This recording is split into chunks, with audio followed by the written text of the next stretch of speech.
Assalamualaikum warahmatullahi wabarakatuh. Dewan juri yang dimuliakan Allah, izinkan saya menyampaikan sebuah pantun. Langkah tegap menuju mimbar, anggun wibawa penuh memikat. Faidu Sa'ad akan membuat gempar dengan gagasan pemberdayaan ekonomi umat.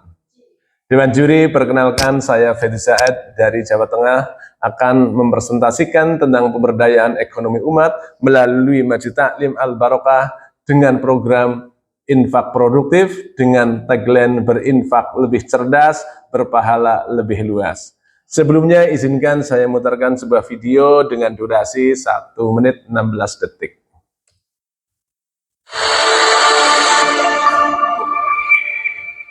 Silakan disimak. Program pemberdayaan ekonomi umat yang digagas oleh penyuluh agama Islam melalui Masjid Taklim Al-Barokah merupakan cerminan nyata dari transformasi dakwah menuju kemandirian. Melalui inovasi bertajuk berinfak lebih cerdas, berpahala lebih luas, infak jamaah dikelola secara produktif dengan pendekatan wakaf tunai, di mana dana pokok tetap lestari, sementara hasilnya dimanfaatkan untuk pemberdayaan yang berkelanjutan.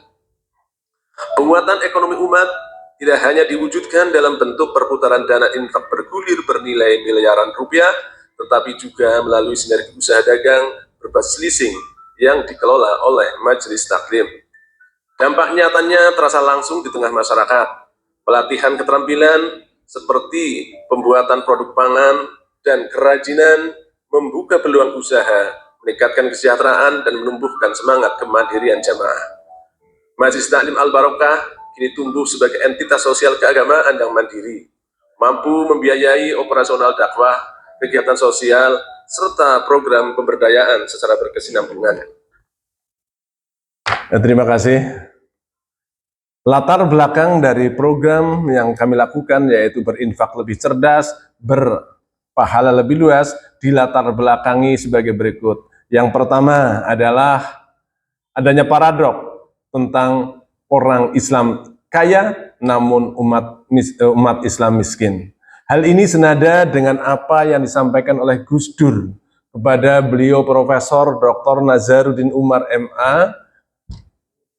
Penyampaian ini adalah pesan terakhir Gus Dur kepada beliau Profesor Dr. Nazaruddin Umar. Kira-kira begini, hati-hati dan perlu dicermati Nazaruddin, suatu saat nanti dan ini pasti terjadi, pertumbuhan ekonomi di negeri ini tidak sebanding lurus dengan pemeluk agamanya.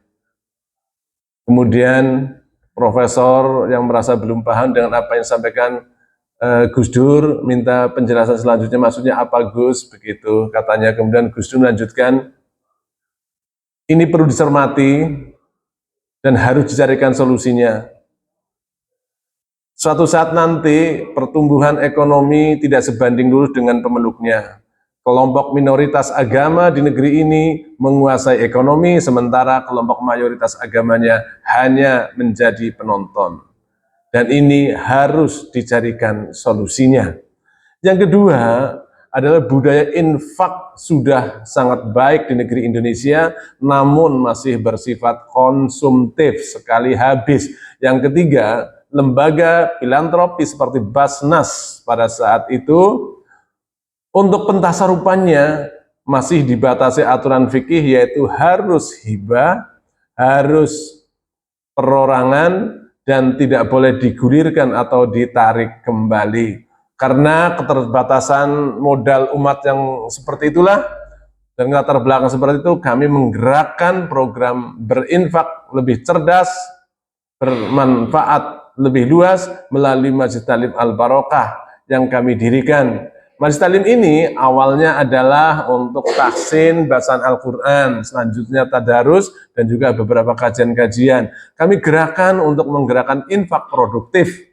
Kemudian kami mensosialisasikan dengan membuat buku. Apa yang kami sosialisasikan sudah tercantum di sini, yaitu tujuan berinfak melalui Masjid Taklim Al-Barokah. Yang pertama adalah mengumpulkan dana dari masyarakat dan akan dikelola dengan pendekatan wakaf, yaitu menahan pokoknya dan memanfaatkan hasil dari pengelolaannya. Yang kedua, memberikan pinjaman modal kepada para jamaah. Yang ketiga adalah membentuk aset umat untuk membiayai umat dalam berdakwah. Yang keempat, memberikan pahala bagi para munfik supaya pahalanya terus mengalir karena dana ini abadi dan terus dimanfaatkan. Alhamdulillah sambutan dari jamaah cukup baik dan kami setiap bulan bisa mengumpulkan antara 1,5 juta sampai 2 juta dan terkumpul secara akumulatif dari tahun 2012 sampai dengan tahun 2024 sebanyak 277 juta rupiah. Dan dana ini dari awal terkumpulnya sudah mulai ditasarufkan. Yang pertama dengan kegiatan adalah pinjaman bergulir tanpa bunga. Hal ini bertujuan untuk membantu para jamaah yang mempunyai usaha, membantu mereka yang terhutang oleh rentenir. Kami memberikan bantuan permodalan tanpa jasa sama sekali dan alhamdulillah ya sampai dengan tahun 2024 kami sudah menggulirkan bantuan modal mencapai 1.180 juta rupiah. Kemudian program yang kedua adalah mendirikan usaha. Usaha pertama adalah mendirikan pelatihan sekaligus mendirikan usaha pabrik bakso, kemudian memberikan pelatihan-pelatihan kue, kerajinan, dan sebagainya. Kemudian kegiatan yang ketiga adalah mendirikan usaha dagang dengan pendekatan pembiayaan atau dalam istilahnya adalah bai'at taqsid atau kredit. Ya. Kami memberikan barang untuk dikredit kepada para jamaahnya dan pada masyarakat. Alhamdulillah, yang dimulai tahun 2017 sampai sekarang sudah bisa membiayai 305 juta rupiah lebih.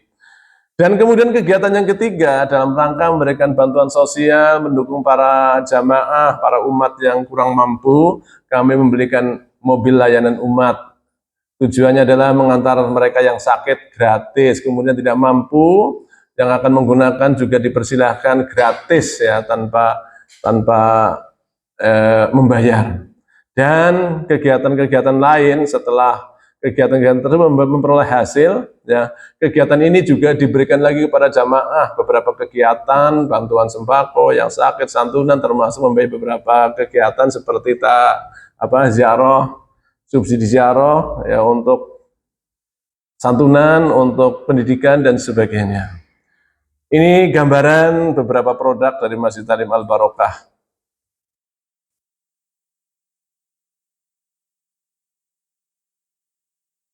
Dan dari proses tersebut, Majelis Taklim Al Barokah betul-betul diterima oleh masyarakat.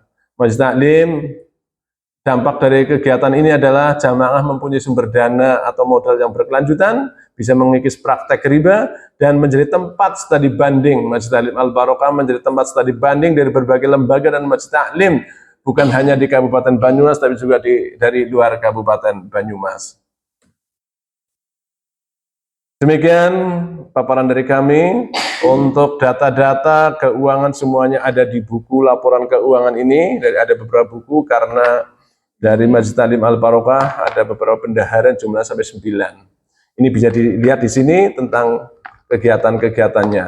Dan hasilnya, kesimpulannya adalah penyuluh agama Islam sukses melaksanakan pemberdayaan ekonomi umat dengan inovasi strategi, pengelolaan infak berkelanjutan dan pendekatan wakaf yang ditandai dengan aset ratusan juta dan penggunaan infak yang nilainya miliaran rupiah. Kami berharap dari pengalaman ini membuktikan bahwa satu penyuluh bergerak mempunyai aset bisa memberikan manfaat pada umat. Bayangkan kalau jumlah penyuluh yang ada di Indonesia, satu penyuluh mempunyai satu binaan ekonomi, mengumpulkan aset bersama, nanti akan terkumpul aset, kita bisa bekerja sama untuk memberikan manfaat yang lebih besar kepada umat. Saya yakin kekhawatiran dari Gus Dur bisa kita carikan solusinya. Assalamualaikum warahmatullahi wabarakatuh.